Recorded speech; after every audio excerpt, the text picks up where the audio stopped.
Good afternoon, everyone. It is a pleasure to be back in Albany and to see so many friends and former colleagues, and to be back in the same concourse as Herbie's in the same city as Sheba El Yemen and Iron Gate. Most of all, it was a privilege to attend Governor Hochul's State of the State address and to hear her vision for the year to come. I was struck by how deeply the governor's words showcased a new approach to politics right here in our state. We all know the acrimony and the animosity that has long defined the relationship between city and state, and we have long understood that those who suffer as a result are not the politicians, but rather the people, whose priorities are not pursued and whose interests are left ignored. Governor Hochul and I are intent on charting a new course of cooperation, and one need look no further for proof of that than her address today. Last week, she and I stood side by side at a child care facility in New York City to announce our commitment to deliver universal child care, transforming the lives of 2- and 3-year-olds across New York City and making our state affordable for thousands of parents. Today, the governor reaffirmed that commitment.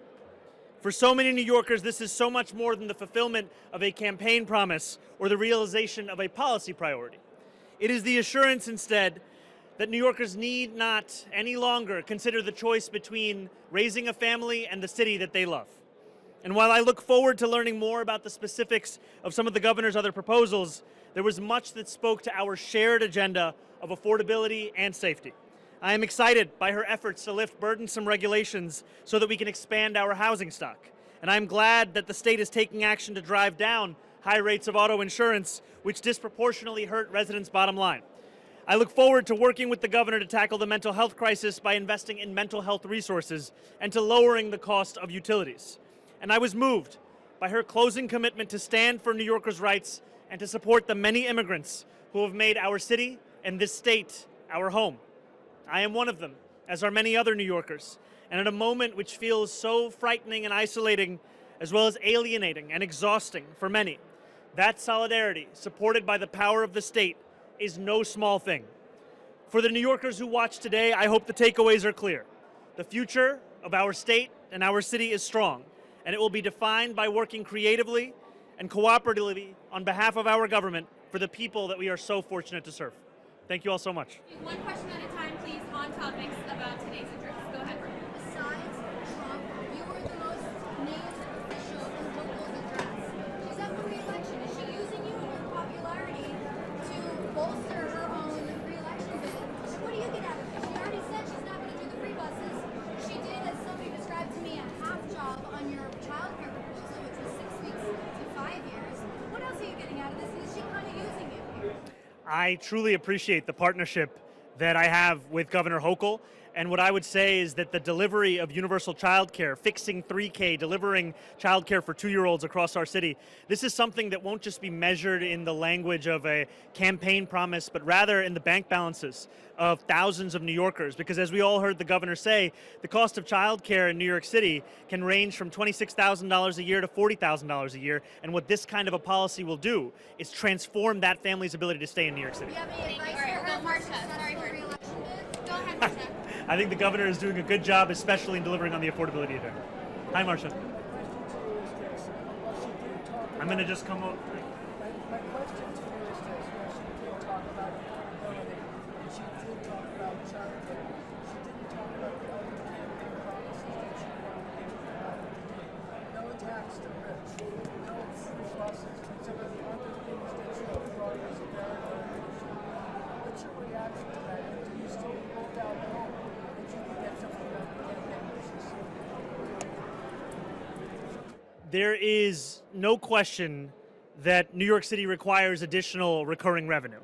And we inherited a budget that mismanaged finances at every turn. And our city also plays an outsized role in supporting the state. That in itself is a legacy of the prior governor. And we also have to ensure that we have the resources not only to fund our affordability agenda, but also to fund the demands of our city's budget. And this is a moment in time where we saw a historic number of New Yorkers, more than 1 million, come out to support an agenda that would not only protect what New Yorkers had, but also advance a vision of a city where they could afford to live in. And that's also an agenda where we made explicit to pay for by raising taxes on the wealthiest New Yorkers and the most profitable corporations. And I look forward to making the case directly to our partners in Albany as to what our city needs to not only be able to operate sustainably, but also to fulfill an agenda that will keep New Yorkers in New York. Thank you. Two quick questions. I saw you in the part about houses of worship in this buffer zone not allowed. Do you agree with that proposal? What is the name of it? And second, Kari's heading over there. You guys have to listen to show tunes as you drove to Albany. What did you do in the car on the way there? You are right. We used to listen to show tunes on the drive up from time to time. What did I do on the way up here? I read my brief, I prepped for today, and I reflected also on the excitement of returning back to Albany in a moment where we can build on so much of the work that my former colleagues continue to do, and on so much of the work that New Yorkers are relying on us to do. And I agree with the governor that the language used last week has no place in our city, and neither does support for a terrorist organization. And I believe that we must protect New Yorkers' access to houses of worship, while also making sure that the fundamental right of protest is protected. And that is why I issued an executive order on the first day of being in office that reaffirmed my directive to my police commissioner and my law department to investigate and review all of the different proposals that are being put forward. So before I support or speak on any measure, I'm going to make sure that it's actually in line with all the legality and all the review. Thank you, ma'am. If you could speak very loudly. So what compromises are you open to with the governor on canceling the buses and not make it in fair for conversations about I will continue to speak up for our vision. It is a vision that we spoke of for the most expensive city in the United States of America.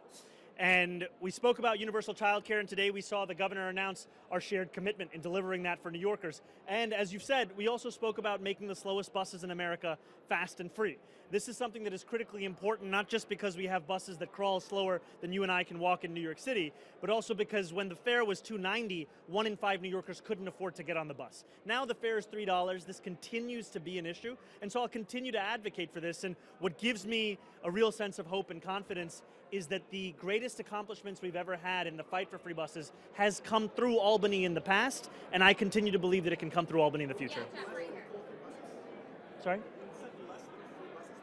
I will always advocate for the entirety of our agenda. Thank you, my friend. Look at the outfit, huh? The governor wants to expand cops in subways.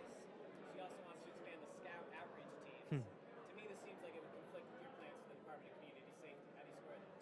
So I look forward to examining this proposal further, and in terms of its impact as well as its relationship to both what we have proposed, and I look forward to working with the governor to ensure that we're meeting the mental health needs of New Yorkers across the board. I heard what you said to Marsha about taxing the rich. I heard all the words you said. I just want to ask you, are you calling on the governor to tax the rich? I'm calling on all of our partners in Albany to ensure that we can not only fund the city's day-to-day operations at a continued scale, but also that we can fund our affordability agenda. And I do believe that raising taxes on the wealthiest New Yorkers and the most profitable corporations continues to be a critical part of that. And this is a reflection of inheriting an administration's financial mismanagement at every turn, as well as a prior governor's intent to continually make it even more disproportionate in terms of the amount of money that New York City sent out of the 5 boroughs versus what was received into the 5 boroughs. How's it going? Good to see you.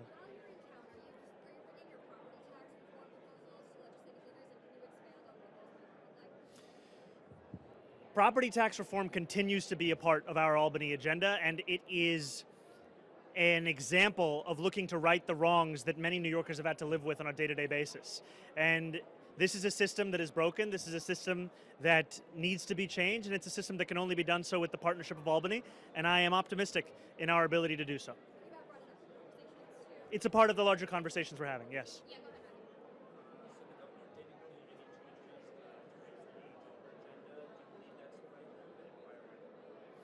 So I do not believe, let me say this from the beginning, the issues that we are facing with young people in New York City is an issue where we need to increase services, we need to increase programming, and we also need to increase our fealty to the intent of the legislation that we pass. And what I mean by that is that there had always been talk of accompanying criminal legal reform with significant financial investment to make it real and make it true. And that is part and parcel of how we actually fulfill that. Time for one more, but make it really quick. Go ahead.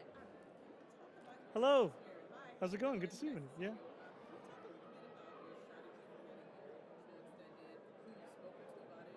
I'm sorry, I'm only doing questions about the state of the state. Okay. We will end on this final question. I will answer it. I was glad to not only be here with my incredible team that includes Sharif Suleiman, who's running our Office of Management and Budget, Simonia, who is our senior advisor here in Albany, Jamila Edwards running our IGA, as well as Emmy Liss, who's advancing our vision for universal childcare, but also Kamar Samuels, my chancellor for our New York City Public Schools. And what we know is that New Yorkers deserve a system that is far more attentive to their needs, whether they are parents, whether they are students, whether they are educators, and that we also need to have a system where New Yorkers know that the buck stops with one person in particular, and that will be me. And I look forward to making the case to legislators as to why we not only need to extend mayoral control, but we also need to change the manner in which it has been felt by New Yorkers, and a lot of that comes through the need to empower parent coordinators as well as the responsibilities that we are empowering a lot of community organizing with. Thank you all so much. One last.